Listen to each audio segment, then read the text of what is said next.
Hi అండి. నేను మీ Vahini. Welcome to our channel Tarak Vahini TET and DSC. ఈ ఛానల్‌లో ఏపీ టెట్, డిఎస్సికి సంబంధించి ఎవ్రీడే వీడియో క్లాసెస్ అనేవి ఉంటాయి. అండ్ వాటిపైన ఎయిమ్ ఫర్ డిఎస్సి టెలిగ్రామ్ గ్రూప్‌లో సండే వీక్లీ టెస్ట్ అనేది 7:30 PMకి ఉంటుందండి. మ్యాథ్స్కి సంబంధించి మనము థర్డ్ క్లాస్ నుంచి 6th క్లాస్ వరకు ఈచ్ అండ్ ఎవ్రీ సమ్ చెప్పేసామండి. 6th క్లాస్ కంప్లీట్ అయిపోయిన తర్వాత 7th నుంచి ఏం చేసామంటే మనకి 6 చాప్టర్స్ ఉంటాయి కదా డిఎస్సికి సంబంధించి, టెట్కి సంబంధించి. ఆ ఒక్కొక్క చాప్టర్ తీసుకొని ఆ చాప్టర్కి సంబంధించి 7th to 10th వరకు ఏ లెసన్స్ ఉన్నాయో అవి చెప్తూ వస్తున్నాం అనమాట. ప్రెసెంట్ అయితే నెంబర్ సిస్టమ్ తీసుకున్నాము. దానికి సంబంధించి 7th క్లాస్లో ఉన్న చాప్టర్స్ చెప్పేశాను. 8th క్లాస్లో ఉన్న చాప్టర్స్లో ఒకటి అయిపోయింది అకర్ణీయ సంఖ్యలు, రెండోది వర్గమూలం స్టార్ట్ చేశాను. అందులో పార్ట్ 1 నిన్న చెప్పేశాను. ఈరోజు పార్ట్ 2 అనమాట. ఓకేనా ఫ్రెండ్స్?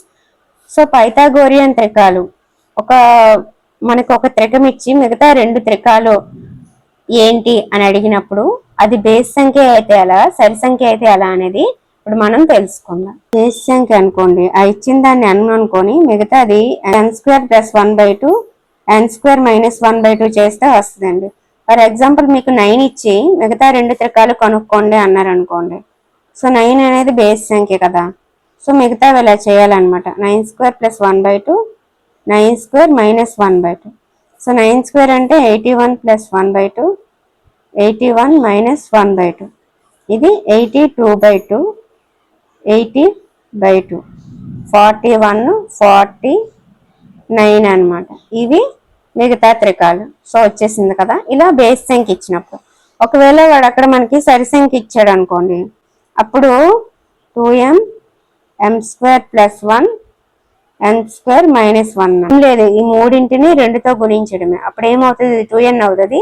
ఇక్కడ 2 ఇక్కడ 2 క్యాన్సిల్ అయిపోతాయి. అదేనమాట. ఓకేనా? ఫర్ ఎగ్జాంపుల్ 4 ఇచ్చాడు. ఆ 4 ఇచ్చినప్పుడు 4ని మనం m అనుకోకూడదు అనమాట. వాడు ఏదైతే ఇచ్చాడో దాన్ని 2m అనుకోవాలి. అర్థమవుతుంది కదా అందరికి? ఇక్కడ 9 ఇస్తే 9ని n అనుకున్నాం కదా. అలా వాడు 4 ఇవ్వగానే m అని ఫిక్స్ అయిపోకూడదు. వాడు ఇచ్చిన దాన్ని మనం 2m అనుకోవాలన్నమాట. సో 2m = 4 అనుకోవాలి. అప్పుడు m ఏమవుతుంది? 2 కదా. ఇప్పుడు n² + 1 n² - 1 చేయాలి. m = 2 కాబట్టి 2² + 1 2² - 1 4 + 1 4 - 1 5 3 2 ఇదన్నమాట. 3 2 5 ఇవి 3 త్రికాలని అనుకోకూడదు. ఈ రెండు మనకి రావడానికి మనం m కనుక్కున్నాం 2 అని. కానీ యాక్చువల్గా మనము 3 త్రికాల్లో ఇక్కడ పెట్టాల్సింది ఏంటి? 4 అన్నమాట. మళ్ళీ మీరు అది కన్ఫ్యూజ్ అవుతారని చేసి చెప్తున్నాను అనమాట. సో 3 4 5 అనేవి త్రికాలు. ఇప్పుడు అర్థమవుతుంది కదా. వాడు ఇచ్చిన దాన్ని 2m అనుకోవాలి. దాంట్లోంచి m కనుక్కొని ఈ 2 కనుక్కోవాలి. కనుక్కున్న తర్వాత ఆ రెండింటి పక్కన మనం వాడు ఏదైతే ఇచ్చాడో 2m దాన్నే వేసుకోవాలన్నమాట. mగా తీసుకున్నది వేసుకోకూడదు. ఓకేనా? అర్థమైంది కదా. ఓకే, ఇవి పైథాగోరియన్ త్రికాలు. ఒకటి ఇస్తే మిగతా 2 సరి సంఖ్య అయినప్పుడు ఎలా, బేస్ సంఖ్య అయినప్పుడు ఎలా. ఇప్పుడు 6.2 ఎక్సర్సైజ్కి వచ్చేసాము. ఇందాక నేను మీకు ఎగ్జాంపుల్స్లో చెప్పాను కదా. సో ఇలా మనకి ఏదైనా నెంబర్ ఇచ్చి వర్గం కనుక్కోండి అన్నప్పుడు దాన్ని మనం ఇలా విడదీసుకొని విడదీసేసి ఇదంతా కూడా చాలా పెద్ద ప్రాసెస్ అనమాట. మనం డైరెక్ట్గా మల్టిప్లికేషన్ చేసుకుంటేనే మనకి ఈజీ. కానీ ఈ ప్రాసెస్ చెప్పాలి, టెక్స్ట్ బుక్లో ఉంది కాబట్టి ఈ ప్రాసెస్ చెప్పాలి కాబట్టి చెప్తున్నాను. ఇప్పుడు చూడండి. సో 32ని 30 + 2గా రాసుకున్నాను. మనకి వర్గం అన్నాడు కాబట్టి హోల్ స్క్వేర్ చేశాను. ఇప్పుడు ఇది ఎలా ఉంది? ఇంకెలా రాయొచ్చు చూద్దామా. 30 + 2 × 30 + 2 అని రాయొచ్చా లేదా అంటే ఇప్పుడు ఈ 30తో దీన్ని ప్లస్ ఈ 2తో మళ్ళీ ఈ మొత్తాన్ని మల్టిప్లికేషన్ చేయాలన్నమాట.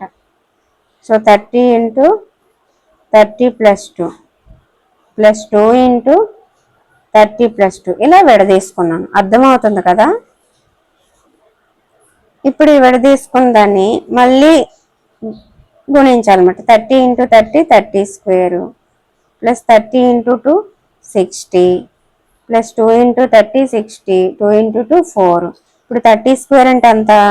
900 + 60 + 60 + 4 మొత్తం ఏమవుతుంది 1024 అయింది. ఇదంతా మనం చేసే బదులు మనం మల్టిప్లికేషన్ చేసుకుంటే మనకి ఈజీ అన్నమాట. ఓకేనా? ఇలా 32ని 30+2 అని రాసుకొని అది హోల్ స్క్వేర్ కాబట్టి మళ్ళీ రెండిటిగా విడదీసుకొని మళ్ళీ దీన్ని ఈ రెండిటితో గుణించి దీన్ని ఈ రెండిటితో గుణించి మళ్ళీ ఇక్కడ మళ్ళీ స్క్వేర్ చేసుకొని ఇదంతా మనకి చాలా ఎక్కువ టైం అయిపోద్ది అనమాట. సో వాడిచ్చే టైంలో మనం ఈజీగా అంటే ఈ ప్రాసెస్ కరెక్ట్. ఓకేనా? అందుకని ఇది చెప్పట్లేదు అనమాట. కానీ టెక్స్ట్ బుక్లో ఇలా ఇచ్చాడు కాబట్టి చెప్పాను ఎలా చేశాడు అనేది మీకు అర్థం అవ్వాలని. వీలైతే నోట్ చేసుకోండి. నెక్స్ట్, క్రింది సంఖ్యలను కలిగిన పైథాగోరియన్ త్రికాలను కనుక్కోండి అన్నాడు. ఇప్పుడే చెప్పాను కదా, 6 ఇచ్చాడు అంటే సరి సంఖ్య. ఇచ్చిన దాన్ని 2m అనుకుంటాము, దాంట్లోంచి m కనుక్కుంటాం. m² - 1 m² + 1 చేస్తాం. 6, 8, 10 వచ్చింది. 14 మళ్ళీ సరి సంఖ్య ఇచ్చాడు, ఇచ్చిన దాన్ని 2m అనుకుంటాం, దాంట్లోంచి m కనుక్కుంటాము. m² - 1 m² + 1 చేస్తాం. 14, 48, 50.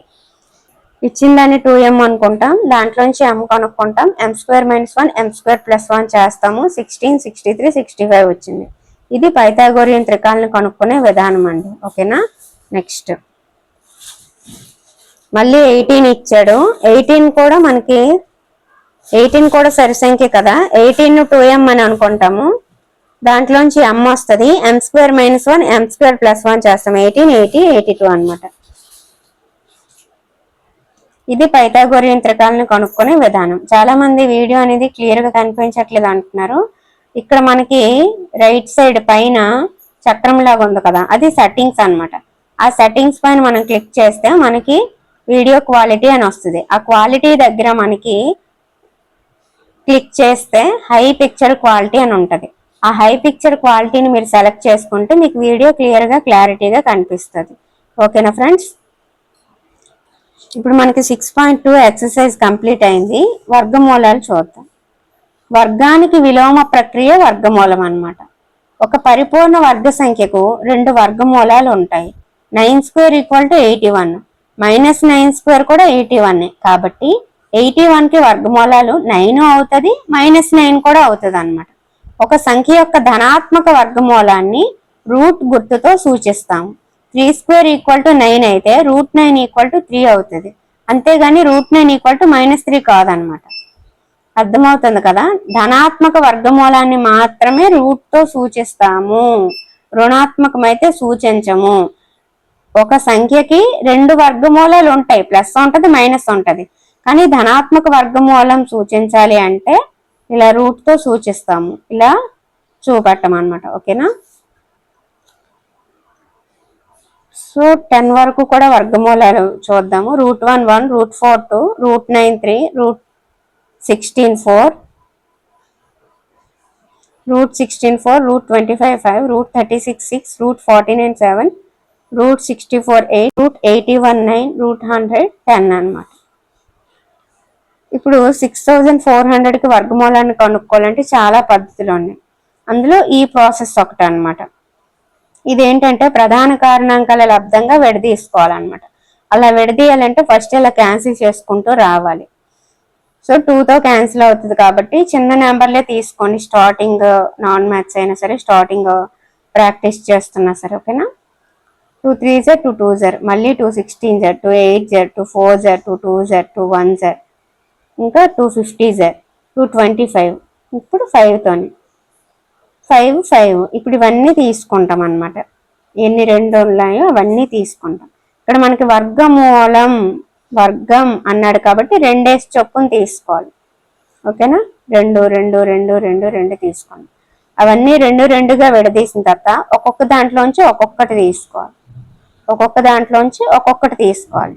తీసుకొని అవన్నీ మల్టిప్లికేషన్ చేస్తే ఒక ఆన్సర్ అనేది వస్తుంది. ఇది ఒక ప్రాసెస్, ఇది ఒక పద్ధతి అన్నమాట. వర్గమూలం కనుక్కోవడం ఇది ఒక పద్ధతి. ఇలా మనం క్యాన్సిల్ చేసుకుంటూ వస్తాము. కేవలం ప్రధాన సంఖ్యలనే క్యాన్సిల్ చేసుకుంటూ వస్తాము. ప్రధాన సంఖ్యలతోనే క్యాన్సిల్ చేసుకొని వచ్చిన తర్వాత అక్కడ ఏవైతే నెంబర్స్ ఇచ్చారో వరాసుగా వేసి వాటిని మనకి ఇక్కడ వర్గం కాబట్టి 2 2గా విడదీసాము. విడదీసిన తర్వాత వాటిలోంచి ఒక సెట్కి ఒక్కొక్కటి తీసుకుంటాము. తీసుకొని అవి మల్టిప్లికేషన్ చేస్తే ఆన్సర్ వస్తుంది అనమాట. ఇది ఒక పద్ధతి. వర్గమూలం కనుక్కోవడానికి. ఇక్కడ ఎందుకు రెండేసే తీసుకొని మన డౌట్ వస్తుందని చెప్తున్నాను. వర్గం కాబట్టి స్క్వేర్ కాబట్టి 2 తీసుకున్నాం. అదే క్యూబ్ అనుకో సేమ్ ప్రాసెస్ చేసి 3 తీసుకుంటాం అనమాట. అది ఓకేనా. నెక్స్ట్ 90 పరిపూర్ణ వర్గం అవుతుందా అని అడిగాడు. పరిపూర్ణ వర్గం అవ్వాలంటే ఏంటి? సమాన కారణాంకాలు ఉండాలి కదా. ఇక్కడ చూసారా మనకి 90ని ప్రధాన కారణాంకాలుగా మనం విడగొట్టుకుంటూ వెళ్తుంటే మనకి 2 3లు ఉన్నాయి, ఒకటి 2 ఒకటి 5 సింగిల్ గా మిగిలిపోయాయి. ప్రధాన కారణాంకాలు 2 5లు జతలుగా లేవు. ఇక్కడ ఏంటి అన్ని జతలుగా ఉన్నాయి, ఇక్కడ జతలుగా లేవు కాబట్టి 90 పరిపూర్ణ వర్గం కాదు. 90కి చివరన ఒక 0 ఉంది, సో అలా కూడా కాదు.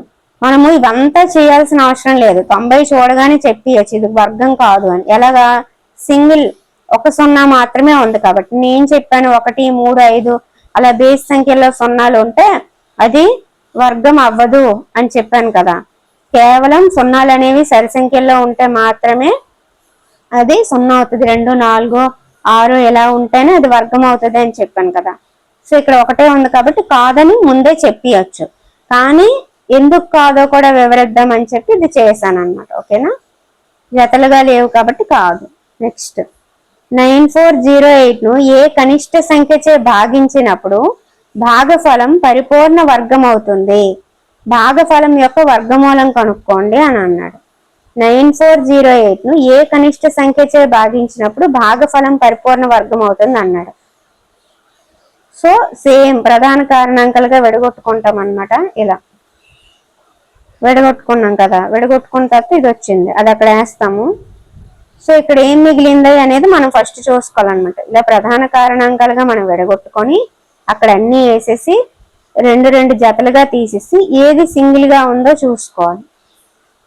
ఏది సింగిల్ గా ఉందో చూసుకోవాలి. ఏది సింగిల్ గా ఉంది? 3 సింగిల్ గా ఉంది కాబట్టి ఈ మనకి ఇచ్చిన నెంబర్ ని ఆ సింగిల్ గా ఉన్న దాంతో భాగించాలి. అక్కడ సింగిల్ గా ఏదున్నా సరే 3 అనే కాదు, ఇలా విడగొట్టుకున్నప్పుడు ఏది సింగిల్ గా మిగిలిపోతే దాంతో దీన్ని భాగించాలి. భాగించినప్పుడు ఒక వాల్యూ వస్తుందా? వచ్చింది. ఆ వాల్యూని మళ్ళీ ప్రధాన కారణాంకాలుగా విడగొట్టుకోవాలన్నమాట. విడగొట్టుకున్నప్పుడు అవన్నీ జతలుగానే ఉన్నాయి అనుకో, జతలుగా ఉంటే ఏమవుతుంది? పరిపూర్ణ వర్గం అయినట్టుగా పరిపూర్ణ వర్గం అవుతుంది అని మనకు తెలిసిపోయింది. భాగఫలం యొక్క వర్గమూలం ఏంటి అని అన్నాడు కదా. సో వర్గమూలం అంటే ఇది భాగఫలం కదా, దీని వర్గమూలం కనుక్కోవాలి. దీని వర్గమూలం కనుక్కోవాలంటే ఇక్కడ ఆల్రెడీ విడగొట్టాము, దాంట్లోంచి ఒక జతలోంచి ఒక్కొక్కటి తీసుకోవాలన్నమాట. తీసుకున్నాను, ఆ మల్టిప్లికేషన్ చేస్తే మనకి 56 వచ్చింది. 2 2s are 4, 4 2s are 8, 8 7s are 56. So ఇది వర్గమూలం అన్నమాట. అర్థమైంది కదా ప్రాసెస్. మీకు ఇలాంటి లెక్కలు ఇచ్చినప్పుడు ఇలా చేయండి. ఒక నెంబర్ ఇచ్చి ఏ కనిష్ట సంఖ్యచే భాగించినప్పుడు అన్నాడు అనుకో, దాన్ని ప్రధాన కారణాంకాలుగా విడగొట్టుకుంటాము. వర్గం అంటే 2 సపరేట్ చేస్తాము. సింగిల్ గా మిగిలిపోయిన దాంతో దీన్ని భాగిస్తాము. ఆ వచ్చిన దాన్ని మళ్ళీ ప్రధాన కారణాంకాలుగా విడగొట్టుకుంటాము. అవి 2 డిజిట్స్ స్క్వేర్ కాబట్టి 2 జతలుగా ఉంటే ఓకే, అది పరిపూర్ణ వర్గం అవుతుంది. అలాగే అది పరిపూర్ణ వర్గం అవుతుంది. అలాగే దాని వర్గమూలం కనుక్కోవాలంటే ఒక్కొక్క జతలోంచి ఒక్కొక్కటి తీసుకోవాలి, చెప్పాను కదా. సో 56 అనేది వర్గమూలం అన్నమాట. ఇది ప్రాసెస్. అర్థమైంది కదా. ఇక్కడ చూద్దాము. 6 9 15లచే భాగింపబడు అతి చిన్న వర్గ సంఖ్య కనుక్కోండి అన్నాను. సో 6 9 15లచే భాగింపబడి అతి చిన్న వర్గ సంఖ్య కనుక్కోండి అంటే 6 9 15 LCM 3 2s are 6, 3 3s are 9, 3 5s are 15. ఇందులో మళ్ళీ సపరేట్ చేసి రాసుకుందాము. ఇక్కడ 3లు 2 ఉన్నాయి, జతగా ఉన్నాయి, ఇది తీసేయండి. ఈ 2 కానీ 5 కానీ జతలు లేవు. మనకేం చెప్పాను? వర్గ సంఖ్య అవ్వాలి అంటే ప్రధాన కారణాంకాలు జతలుగా ఉండాలి అని చెప్పాను కదా. కానీ ఇక్కడ 2 5 జతలుగా లేవు కాబట్టి ఇది పరిపూర్ణ వర్గం కాదు. మరి పరిపూర్ణ వర్గం అవ్వాలంటే ఇంకొక 2 ఇంకొక 5తో మల్టిప్లై చేయాలన్నమాట. దేన్ని మల్టిప్లై చేయాలి? ఇప్పుడు ఈ ఎల్సిఎం ఎంతో కనుక్కుందాం. 6 9 15 ఎల్సిఎం కనుక్కుంటే దానికి మల్టిప్లై చేస్తే సరిపోతుంది. ఇప్పుడు ఎల్సిఎం అంతా 3 3s are 9, 9 2s are 18, 18 5s are 90. 90 అనేది పరిపూర్ణ వర్గం అవుతుందా? ఈ 6 9 15 యొక్క ఎల్సిఎం కనుక్కున్నాము, దాని ఎల్సిఎం 90 వచ్చింది. కానీ ఇది పరిపూర్ణ వర్గం కాదు. ఎందుకు కాదు అంటే 2 3లు ఉన్నాయి, తీస్తాం ఆ జత. కానీ 2 5 సింగిల్ గా ఉన్నాయి. ఇది పరిపూర్ణ వర్గం అవ్వాలంటే ఇంకొక 2తోనూ ఇంకొక 5తోనూ దీన్ని గుణిస్తే అప్పుడు ఇది పరిపూర్ణ వర్గం అవుతుంది. సో గుణించేద్దాము. 9 × 2 × 5, 9 × 10, సో 900. ఇప్పుడు పరిపూర్ణ వర్గం అయ్యిందనమాట. ఓకేనా? ఇలా చేయాలి. ఫస్ట్ ఎల్సిఎం చేయాలి. ఎల్సిఎం తెలుసుకున్న తర్వాత అది పరిపూర్ణ వర్గం అవుతుందో లేదో చూడాలి. అవ్వకపోతే ఏవైతే మనకు కావాలో ఎక్స్ట్రా ఇంకొక జతలో వేటికి కావాలో దాంతో మల్టిప్లై చేసేయడమే అంతే. ఓకేనా? ఇంచిన అని చెప్పి ఇలాగొక నెంబర్ ఇచ్చాడు అనుకోండి, అలాగ ఇచ్చినప్పుడు ఇది చేయాలన్నమాట. ఇది ప్రాసెస్. ఓకేనా? లేదా ఇలాగ మనకి నెంబర్లు ఇచ్చేసి వాటితో భాగింపబడే చిన్న వర్గ సంఖ్య కనుక్కోండి అన్నాడు అనుకో, ఇది ప్రాసెస్ అన్నమాట. నెంబర్ ఇచ్చి భాగించబడేది వర్గ సంఖ్య ఏది, వర్గమూలం ఏది అని అడిగితే అది. ఇవి ఇచ్చేసి వీటితో భాగించబడే సంఖ్య ఏది అని అడిగినప్పుడు ఇది. రెండిటికి తేడా అర్థమైంది కదా? ఇప్పుడు 6.3 చూద్దాము. క్రింది సంఖ్యల వర్గమూలాల 1ల స్థానంలో ఉండే అంకెలు ఏవి అని అన్నాడు. వర్గమూలం కనుక్కునే షార్ట్ మెథడ్ ని డీటెయిల్ గా తెలుసుకుందామండి. ఫస్ట్ మనకి 3 డిజిట్స్ ఇచ్చిన, 4 డిజిట్స్ ఇచ్చిన, 5 డిజిట్స్ ఇచ్చిన, ఇది వర్గం అంటే స్క్వేర్. 2 స్థానాలని మనం ఫస్ట్ మనకి ఇచ్చిన నెంబర్లో చివరి 2 స్థానాల్లోని సంఖ్యని తీసుకోవాలి. ఎందుకు 2 స్థానాల్లోని సంఖ్యని తీసుకోవాలంటే ఇది వర్గం కదా, 2 అని అర్థం. కాబట్టి 2 స్థానాల్లోని సంఖ్యను ఫస్ట్ తీసుకోవాలి. తీసుకొని అందులో 1ల స్థానంలో ఉన్న సంఖ్య ఏ వర్గానికి వస్తుందో చూడాలి. 1ల స్థానంలో ఇక్కడ 1 ఉంది కదా, ఈ 1 అనేది దేన్ని వర్గం చేస్తే ఈ 1 వస్తుందో చూసుకోవాలన్నమాట. ఇది మీకు ప్రీవియస్ క్లాస్లో నేను క్లియర్గా చెప్పాను. ఇక్కడ మనకి 1 వచ్చింది, వర్గంలో 1 వచ్చింది అంటే ఆ సంఖ్యలో 1 కానీ 9 కానీ ఉండాలి.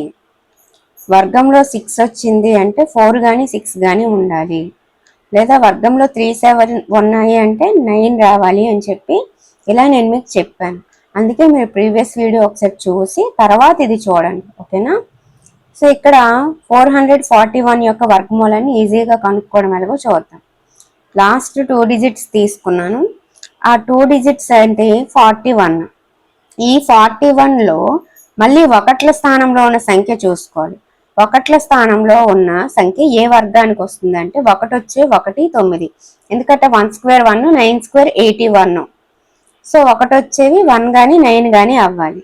అది అలా ఉంచేసి సెకండ్ స్టెప్ ఏంటంటే 441లో మిగిలింది ఏంటి, 41 తీస్తే 4 కదా మిగులుతుంది. సో ఆ 4 అనేది దేని వర్గంగా వస్తుందో చూడాలి. సో 2 స్క్వేర్ = 4, 2కి వస్తుంది అన్నమాట. ఇప్పుడు ఇది 2 కన్ఫర్మ్ అయిపోయింది. కానీ ఇక్కడ ఏంటి, 1 తీసుకోవాలా 9 తీసుకోవాలా, రెండింటికి కూడా 1 వస్తుంది కదా. సో 1 తీసుకోవాలా 9 తీసుకోవాలా అనేది డౌట్. ఇప్పుడు 2 పక్కన 1 రాయాలా 9 రాయాలా అంటే మనకి 2 వచ్చింది కాబట్టి దాని ఆఫ్టర్ నెంబర్తో మల్టిప్లై చేయాలి. ఈ 2 వచ్చింది కదా, 2 ఆఫ్టర్ నెంబర్ 3 కదా, 2 × 3 చేయాలన్నమాట. ఫర్ ఎగ్జాంపుల్ ఇక్కడ 3 వచ్చింది అనుకో, 3 × 4 చేయాలి. 5 వచ్చింది అనుకో, 5 × 6 చేయాలి. అలా అన్నమాట. ఒక్కసారికే అర్థం కాదు, రెండోసారి కూడా వినండి, క్లియర్గా అర్థమవుతుంది. సో 2 వచ్చింది కాబట్టి దాని ఆఫ్టర్ నెంబర్తో మల్టిప్లై చేయాలి. 2 × 3 6 వచ్చింది. మనకి దీని ఆఫ్టర్ నెంబర్తో మల్టిప్లై చేస్తే వచ్చిన నెంబరు మనకి ఇక్కడ ఉన్న 4 టాలీ చేసుకోవాలన్నమాట, ఏది పెద్దది అని చెప్పి. సో ఈ లబ్ధం 6 అనేది 4 కంటే పెద్దది. అంటే వచ్చిన లబ్ధం కన్నా మన స్టార్టింగ్ ఉన్న 4 అనేది చిన్నది. కాబట్టి 1 లేదా 9లో చిన్నదైన 1 తీసుకోవాలి.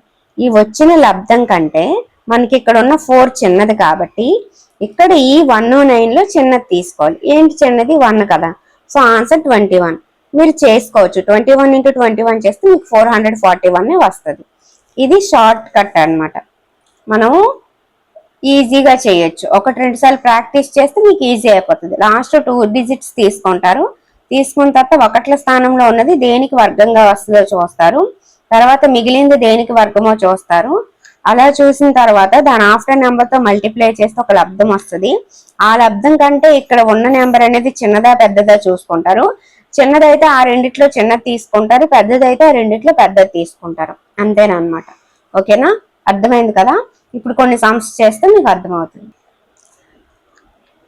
ఇక్కడ 9801 ఇచ్చారండి. దీని వర్గమూలం మనం కనుక్కుందాం. ఫస్ట్ నేను ఏం చెప్పాను, లాస్ట్ 2 డిజిట్స్ తీసుకోండి అన్నాను. 01 తీసుకోండి. లాస్ట్ 2 డిజిట్స్ ఏవి తీసుకున్నా మనం ఒకట్ల స్థానం మాత్రమే చూసుకోవాలని చెప్పాను. ఒకట్ల స్థానంలో ఒకటి ఉంది అంటే ఒకట్ల ప్లేస్ లో దాని వర్గం దేనికి చెందుతుంది అంటే 1 కానీ 9 కానీ అవ్వాలి. ఇందాక చెప్పాను కదా. నెక్స్ట్ మిగిలిన డిజిట్స్ ఏంటి, 98. 98 అనేది ఏ వర్గానికి దగ్గరగా ఉందో చూసుకోవాలి. సో 9 స్క్వేర్ అంటే 81, 10 స్క్వేర్ అంటే 100 అనమాట. ఎప్పుడు కూడా దీనికంటే పెద్ద నెంబర్ తీసుకోకూడదు. ఇది వర్గం వచ్చిస్తే అది తీసుకోవాలి, లేదా దానికంటే చిన్నది తీసుకోవాలన్నమాట. ఓకేనా. సో ఇక్కడ 98 కి దగ్గరగా 81 ఉంది. సో 9 స్క్వేర్ ని తీసుకున్నాను. ఇలా 9 స్క్వేర్ 81 తీసుకున్న తర్వాత ఏం చెప్పాను, దీని ఆఫ్టర్ నెంబర్ తో మల్టిప్లై చేయాలని చెప్పాను.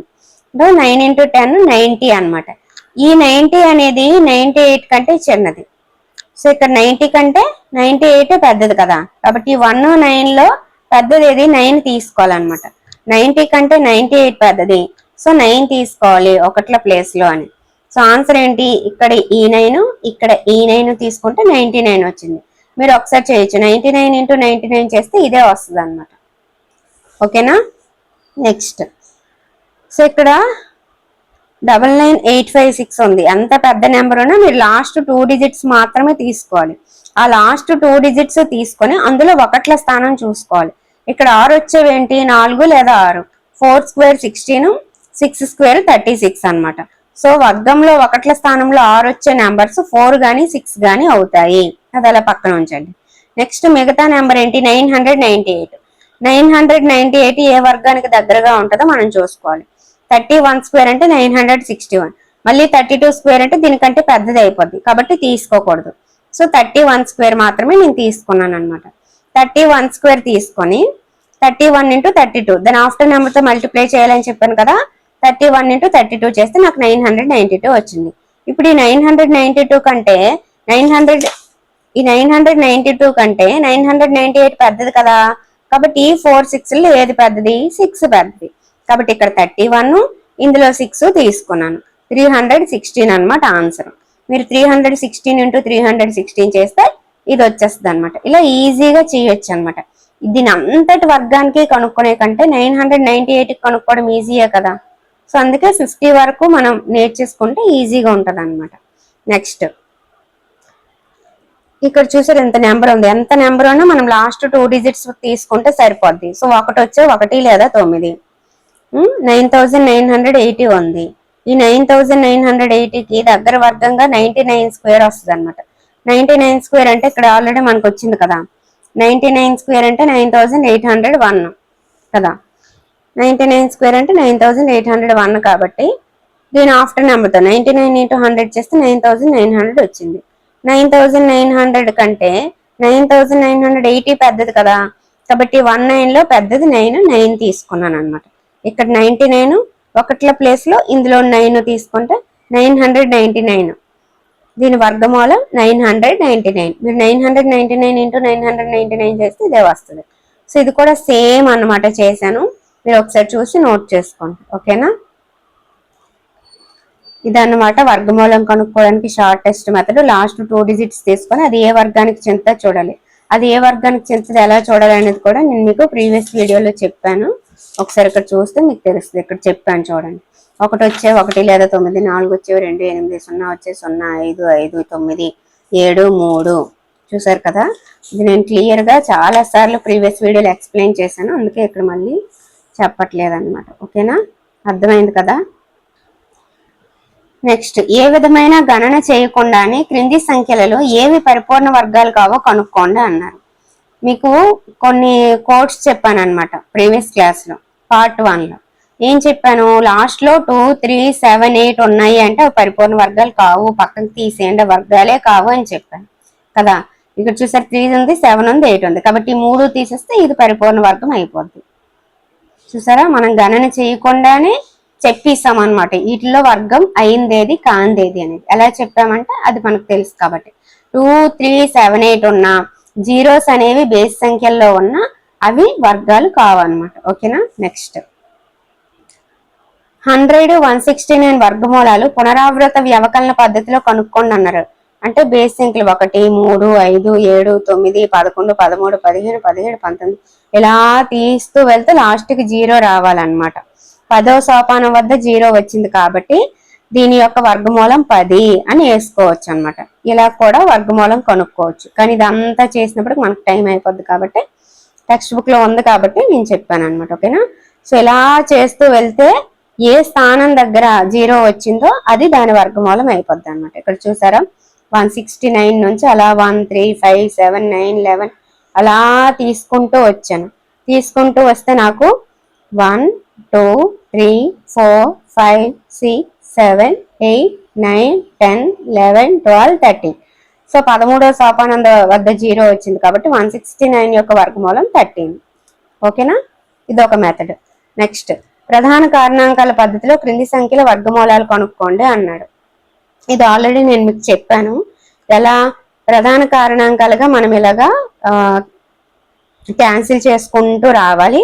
వచ్చిన తర్వాత ఇది వర్గం కాబట్టి రెండు డిజిట్స్ గా సపరేట్ చేయాలి, జతలుగాను. సపరేట్ చేస్తే ఒక్కొక్క జత నుంచి ఒక్కొక్కటి తీసుకొని మల్టిప్లై చేస్తే వచ్చిన వాల్యూ వర్గమూలం అవుతుంది అని ఆల్రెడీ మీకు చెప్పాను. ఇక్కడ 529కి 2 23 వస్తాయి. అందులోంచి ఒక 23 తీసుకోవాలన్నమాట. సో ఇక్కడ దీని వర్గమూలం అనేది 23. 8100కి సింప్లిఫై చేసుకుంటూ వెళ్తే మనకి ఇక్కడ ఒక 2, ఇక్కడ ఒక 3, ఇక్కడ ఒక 5, ఇక్కడ ఒక 3 వస్తాయి. 2 3 5 3 అంటే వచ్చిన అన్నిటిని కూడా జతలుగా డివైడ్ చేసి ఆ జతల నుంచి ఒక్కొక్కటి తీసుకోవాలన్నమాట. అది ఇక్కడ మనకి ఇంపార్టెంట్. ఎల్సిఎం అంటే ఏం చేస్తాం? ఇవన్నీ మల్టిప్లై చేసేస్తాం. వర్గమూలం అంటే ఏం చేయాలి? ఆ రెండిట్లోంచి ఒక్కొక్కటి తీసుకోవాలన్నమాట. ఫస్ట్ అవి జతలుగా డివైడ్ చేసుకోవాలి. ఓకేనా? అలా తీసుకున్న తర్వాత మల్టిప్లై చేస్తే వచ్చిందే వర్గమూలం అనమాట. ఓకేనా? ఇది ఒక మెథడ్. అర్థమైంది కదా? నెక్స్ట్, క్రింది సంఖ్యలను ఏ కనిష్ట సంఖ్యచే గుణిస్తే పరిపూర్ణ వర్గాలు అవుతాయి? ఫలిత సంఖ్యకు వర్గమూలాన్ని కనుక్కోండి అన్నారు. సో ఏ కనిష్ట సంఖ్యచే గుణిస్తే అన్నప్పుడు సేమ్ ప్రాసెస్ అన్నమాట. ప్రధాన కారణాంకాలతో ఇలా క్యాన్సిల్ చేసుకుంటూ వస్తాము. చేసుకున్న తర్వాత వాటిని జతలుగా డివైడ్ చేస్తాము. ఏదైతే సింగిల్ గా మిగిలిపోద్దో దానితో మల్టిప్లై చేయాలి. దేనికి మల్టిప్లై చేయాలి? మనకి ఇచ్చిన దాన్ని మల్టిప్లై చేయాలన్నమాట. మల్టిప్లై చేస్తే మనకు ఒక వాల్యూ వస్తుంది కదా, ఆ వాల్యూకి వర్గమూలాన్ని కనుక్కోవాలి. ఓకేనా? ఆ వాల్యూకి వర్గమూలాన్ని కనుక్కోవాలి. ఇక్కడ వాడు ఏమన్నాడు? ఏ కనిష్ట సంఖ్యచే గుణిస్తే పరిపూర్ణ వర్గం అవుతుంది అంటే 7తో గుణిస్తే పరిపూర్ణ వర్గం అవుతుంది. దాని వర్గమూలం ఎంత అంటే 42. అర్థమైంది కదా ప్రాసెస్? మీకు ప్రధాన కారణాంకాలతో మాత్రము, ప్రధాన సంఖ్యలతో మాత్రమే వీటిని క్యాన్సిల్ చేసుకుంటూ రావాలి. వచ్చిన తర్వాత ఎల్సిఎం చేయాలి అంటే ఏం చేస్తాము? మొత్తం అన్నిటినీ గుణించేస్తాము. అలా కాకుండా ఏ సంఖ్యతో గుణిస్తే ఇది పరిపూర్ణ వర్గం అవుతుంది అని అడిగాడు అనుకో, అప్పుడు వాటిని రెండుగా డివైడ్ చేసి ఏదైతే సింగిల్ గా మిగిలిపోద్దో దాంతో దీన్ని మల్టిప్లై చెయ్యాలి. అర్థమవుతుంది కదా? దాంతో దీన్ని మల్టిప్లై చేయాలి. చేసిన తర్వాత ఒక నెంబర్ వస్తుంది, అది పరిపూర్ణ వర్గం అవుతుంది. దానికి యాజ్ ఇట్ ఈస్ వర్గమూలం కనుక్కుంటాం అన్నమాట. అర్థమైంది కదా? ఇలా కూడా వర్గమూలం కనుక్కోవచ్చు. ఇక్కడ చెప్పాను కదా, అలా కూడా కనుక్కోవచ్చు, ఎలాగైనా కనుక్కోవచ్చు. నేను ఇక్కడైతే షార్ట్ కట్ లో కనుక్కున్నాను. మరి ఏ కనిష్ట సంఖ్యచే భాగిస్తే అన్నాడు అనుకో, ఇక్కడ మీకు చెప్పాను. ఏ కనిష్ట సంఖ్యచే భాగిస్తే అంటే ఏదైతే రిమైనింగ్ మిగిలిపోయిందో సింగిల్ గా దాంతో భాగించాలి. అప్పుడు ఒక వాల్యూ వస్తుంది, అది పరిపూర్ణ వర్గం అవుతుంది. అలా కాకుండా ఏ సంఖ్యచే గుణిస్తే అన్నాడు, అప్పుడు రిమైనింగ్ ఉన్నదాన్ని గుణించాలన్నమాట. అర్థమవుతుంది కదా మీకు? ఓకే. లేదు ఇలా దీనితో భాగించబడే అని ఇస్తే ఇది ప్రాసెస్. ఓకే, ఈ రెండు కూడా అలానే చేశాను, మీరు నోట్ చేసుకోండి. ఓకేనా? సింగిల్ గా ఉన్నదాంతో దాన్ని మల్టిప్లై చేశాను, దానికి వర్గమూలం కనుక్కున్నాను.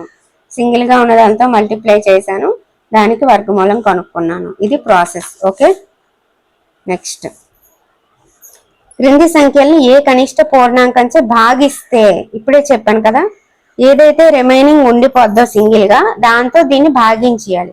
భాగిస్తే వస్తుంది కదా 36 వస్తుంది. ఆ 36 వర్గమూలం 6 అయిపోయింది.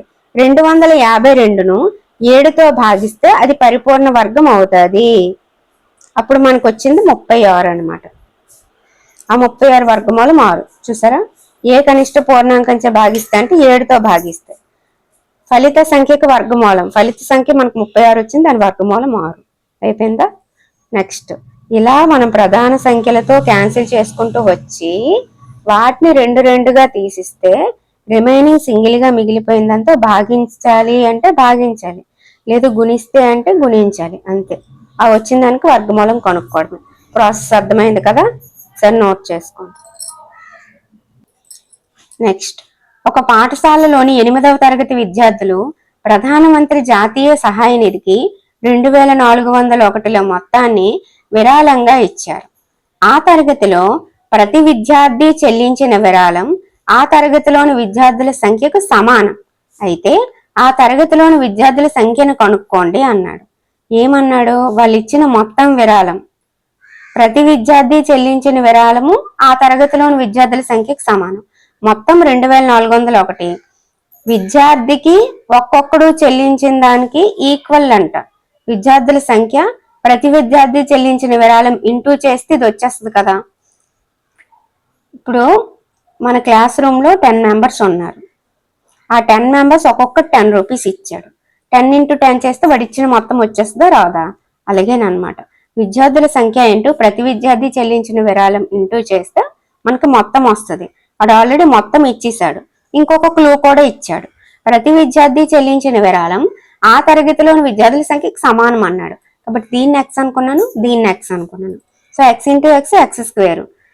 ఈ స్క్వేర్ అటు వెళ్తే ఏమవుతుంది? రూట్ అవుతుంది. మరి 2401కి వర్గమూలం కనుక్కోవడం నేను మీకు ఆల్రెడీ చెప్పాను కదా. ఈ ప్రాసెస్లో నేను చేశాను. ఇలా ప్రధాన సంఖ్యలతో క్యాన్సిల్ చేసుకుంటూ వస్తే నాకు ఇక్కడ 77, ఇక్కడ 77 ఉంది. ఆ 77 నుంచి ఒక 7, ఈ 77 నుంచి ఒక 7 తీసుకొని వర్గమూలం చెయ్యాలి అంటే జతలోంచి ఒకటి తీసుకోవాలి అని చెప్తున్నాను. గుర్తుపెట్టుకోవాలి. మొత్తాన్ని మల్టిప్లై చేస్తామంటే మళ్ళీ ఎల్సిఎం అయిపోద్ది, వర్గమూలం అవ్వదు. ఆ డబల్ డిజిట్స్ నుంచి సింగిల్ డిజిట్ తీసుకోవాలన్నమాట. సో మనకి ఏమొచ్చింది? 49 వచ్చింది. ఇప్పుడు ఆన్సర్ ఏంటండి? x = 49. అంటే 49 మెంబర్స్, ఈచ్ వన్ 49 రూపీస్ ఇస్తే మనకి 2401 విరాళం ఇచ్చారనమాట. నెక్స్ట్, ఒక తోటలో ఎన్ని వరుసలు ఉన్నాయో ప్రతి వరుసలో అన్ని మొక్కలు ఉండేలా 2025 మొక్కలు నాటాలి. ఎన్ని వరుసలు ఉన్నాయో ప్రతి వరుసలో అన్ని మొక్కలు ఉండేలా. తోటలోని వరుసల సంఖ్యను ప్రతి వరుసలోని మొక్కల సంఖ్యను కనుక్కోండి అన్నాడు. 2025 మొక్కలు నాటాలి అన్నాడు. ఫస్ట్ మనం ఏం చెయ్యాలి? 2025 మొక్కలు అంటే ఎన్ని వరుసలు ఉన్నాయో అన్ని మొక్కలు ఉండేలా చూసుకోమన్నాడు. అంటే వరుసలు = వరుసలోని అన్ని మొక్కలు అని మనకు అర్థమైంది. అంటే దీని వర్గమూలం చేస్తే మనకు ఆన్సర్ వచ్చేస్తుంది. సో 2025ని ప్రధాన సంఖ్యలతో క్యాన్సిల్ చేసుకుంటూ వెళ్ళాను. సో ఈ జతలోంచి ఒక 5, ఈ జతలోంచి ఒక 9 × 1 చేసుకుంటే 5 × 9 = 45 వచ్చింది. అంటే మనకు 45 వరుసలు ఉన్నాయి. ప్రతి వరుసలో 45 మొక్కలు ఉన్నాయి అన్నమాట. సో 45 × 45 చేస్తే 2025 వచ్చేస్తుంది కదా. అది ఈ విధంగా చేయాలి. ఈ విధంగా మనకి వర్గమూలంకి సంబంధించి వర్కింగ్ సమ్స్ కూడా ఉంటాయి. ఓకే, వరుసలు = వరుసలో అన్ని మొక్కలు అన్నాడంటే ఇంకా అక్కడ వర్గమూలం అని మీకు అర్థమైపోవాలి. ఇలా విద్యార్థుల సంఖ్య చెల్లించిన విరాళం ఈక్వల్ అని అన్నాడంటే ఇంకా అక్కడ వర్గం అని మీకు అర్థమైపోవాలి. ఓకేనా? ఇక్కడ మొత్తం ఇచ్చాడు, ఇక్కడ దానికి దీనికి ఈక్వల్ అన్నాడు.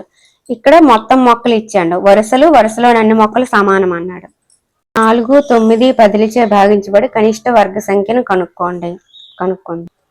ఇలా ఇచ్చినప్పుడు ఫస్ట్ దీని ఎల్సిఎం కనుక్కోవాలండి. 4, 9, 10చే భాగించబడి కనిష్ట వర్గ సంఖ్య అంటే ఎల్సిఎం ఫస్ట్ కనుక్కోవాలన్నమాట. సో ప్రధాన సంఖ్యలతో క్యాన్సిల్ చేసుకుంటూ వెళ్దాము. 2తో చేద్దాము. 2 2s 9 అలానే ఉంటుంది. 2 5s మళ్ళా 2తో, 2 1s 9 అలాగే ఉంటుంది. 5 మళ్ళీ 3తో, 3 3s 5. ఇప్పుడు వీటిని ఇక్కడ వేసుకుందాము. ఎల్సిఎం అంటే అన్నీ గుణించాలి.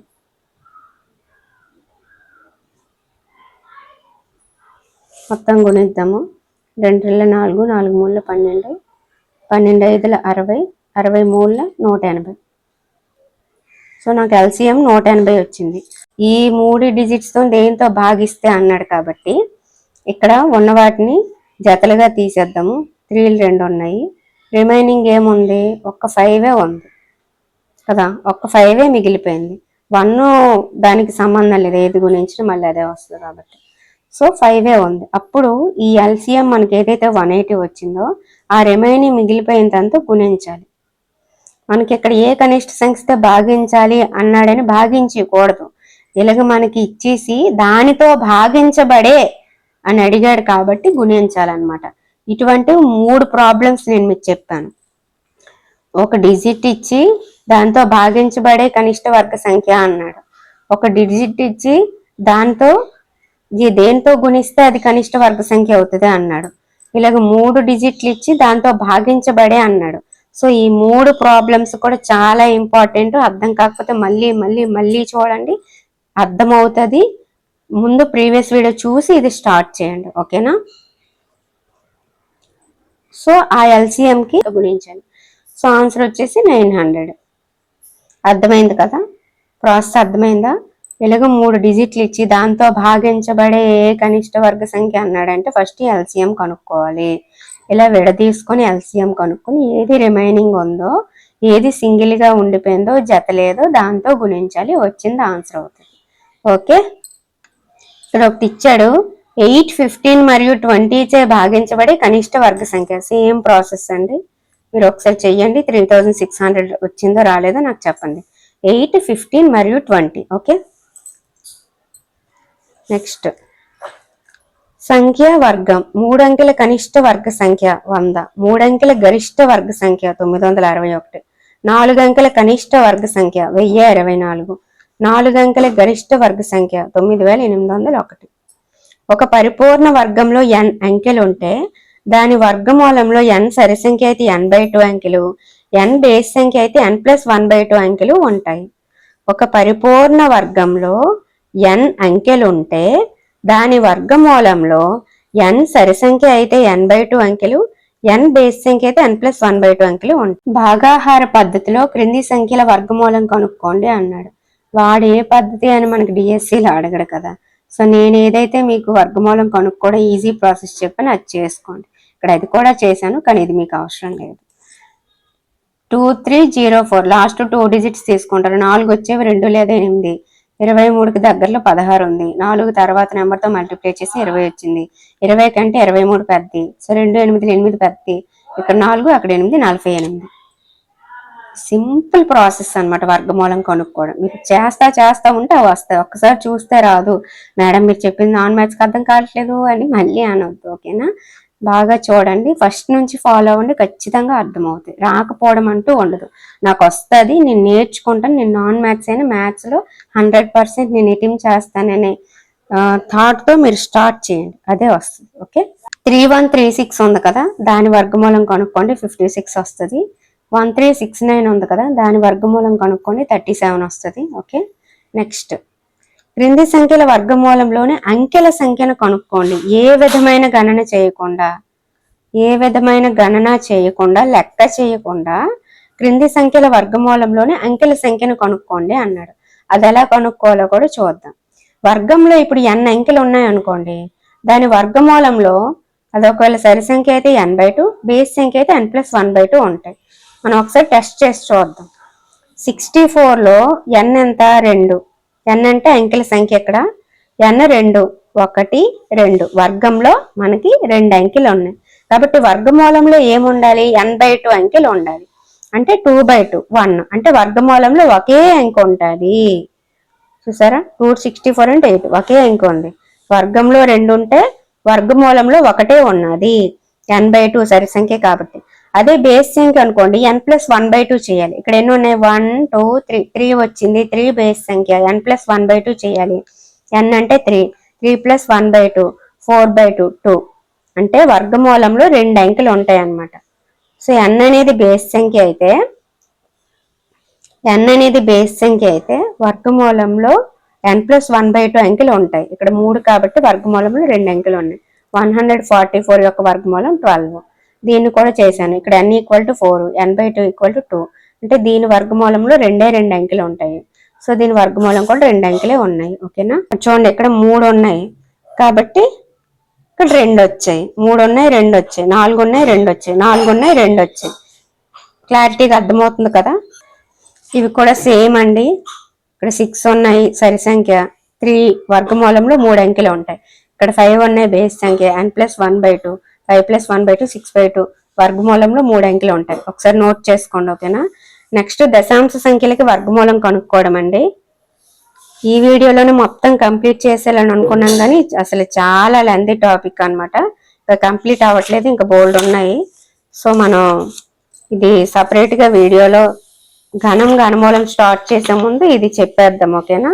సో దశాంశ సంఖ్యలకు వర్గమూలం అంటే మళ్ళీ మీకు క్లియర్గా చెప్పాల్సిన అవసరం ఉంది కాబట్టి. ఓకే, ఈ వీడియో మీ అందరికీ నచ్చిందని అనుకుంటున్నాను. నచ్చితే లైక్ చేయండి, వీలైతే మీకు ఎలా అనిపించిందో కామెంట్ చేయండి. Thank you.